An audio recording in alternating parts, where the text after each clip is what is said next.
Hi and welcome to Coda Piano. My name is Mark Deeks and I'm going to be giving you some beginner information on understanding key signatures. Key signatures are the little symbols that you see at the start of every line of a piece of music. Some of them look like little hash keys, some of them look like little B's. You'll never see a combination of the two, it'll only be one or the other. Keys in music, I always tell my students to think of as like the language they're speaking in that piece of music.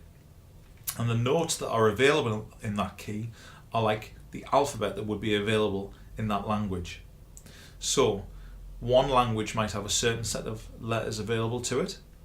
One language might have a very similar set of letters available to it, but with one or two differences, like perhaps comparing the English language to the French language, or the English language to the German language.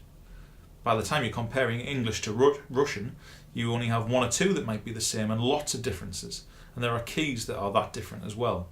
But to start with, to keep it simple, if you have a piece of music that has none of these different notes in, that's usually called C major.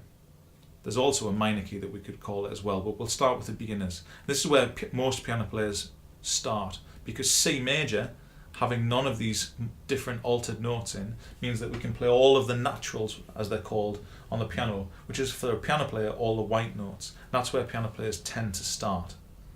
So the ones that look like little hash symbols, they're called sharps, and the ones that look like little B's, they're called flats. It's a common mistake, particularly with piano players, to think of sharps and flats as equaling black notes. And whilst in the majority of cases they do, and certainly when you're first beginning to do, as things get more advanced you find that isn't in fact the case. So a much more secure way to understand them is to think of sharps and flats as meaning this. Sharp means to go one note higher, flat means to go one note lower, of wherever you are. So whatever note it says, one note higher than that or one note lower than that. So F sharp is one note higher than F. E flat is one note lower than E. So sharp means to go one up, flat means to go one down. When we see the key signature at the start of a piece of music, as I said before, this is telling us what notes are available to us in this language, available to us in this key of this piece of music that we're about to play. So you'll see in some of the beginner pieces of music, you'll see some sharp symbols or some flat symbols at the start of every line. And what this is telling us is that every single time, unless you're told otherwise, that you see one of these notes, for example, every single time you see an F, it needs to be F sharp instead of F. The only time that you would ignore the key signature is if next to the individual note you have what's called an accidental.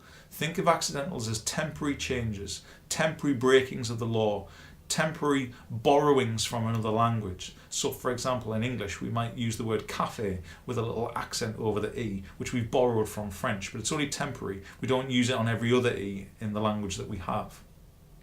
So if your key signature tells you that every single F needs to be a sharp, that's every single F, by the way, not just the F line that it's sat on, also Fs that are on the space at the bottom of the treble clef as well. So any F.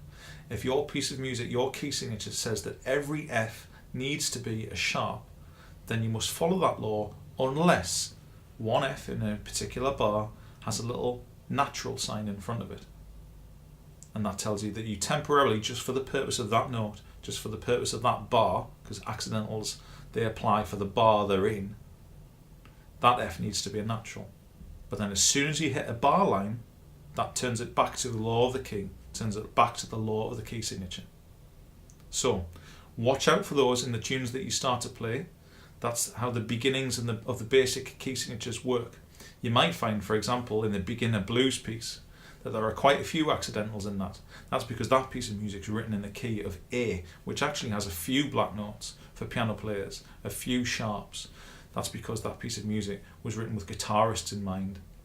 And sometimes you find that some keys work better for some instruments than others.